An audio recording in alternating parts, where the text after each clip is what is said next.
According to an NAACP report, only 56% of African American high school students are enrolling in college after graduation, putting them behind their white and Latino counterparts.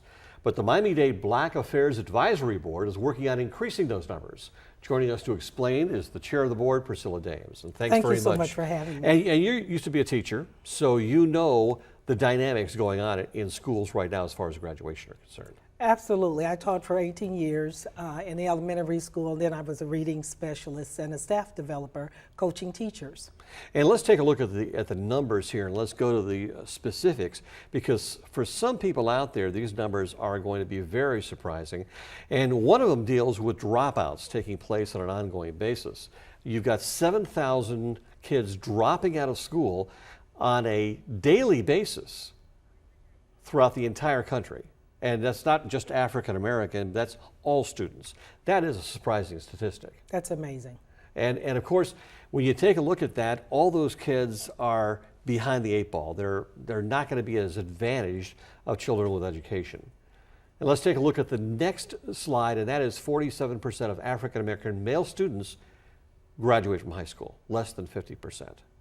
What do you think is the main reason there's such a discrepancy taking place right now?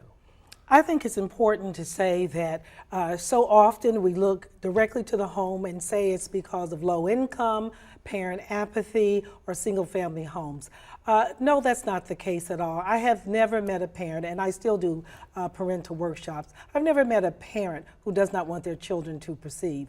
My philosophy is that it's not just a village that raises a child, it's the whole society, because our village is not intact the way it used to be. So the school system must take some responsibility. Parents, society, all of us are responsible for the children. Miami-Dade County just got a major national award for turning the tide as far as dropouts are concerned.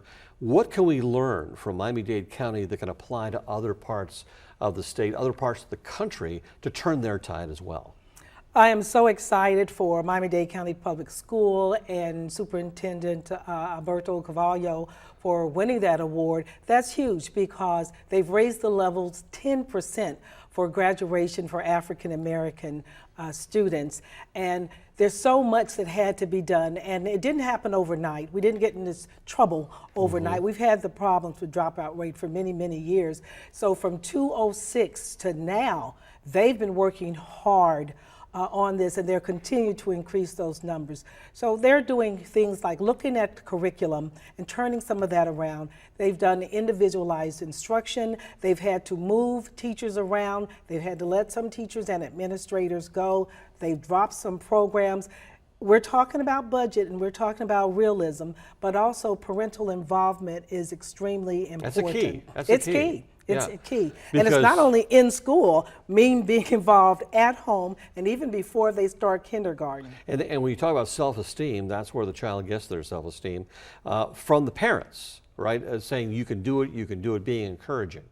That's where it begins, but the self-esteem goes over into the school. So a lot of the programs that have been successful, not just in Dade County, but across the country, they're more culturally active and attentive to the child's needs, and they push the self-esteem for the child. Well, keep up the good work. You're making a difference, and it shows right now. Our thanks to Priscilla Dames from the Miami-Dade Black Advisory Board for joining us this hour. I'm Spiro Kent for Comcast Newsmakers.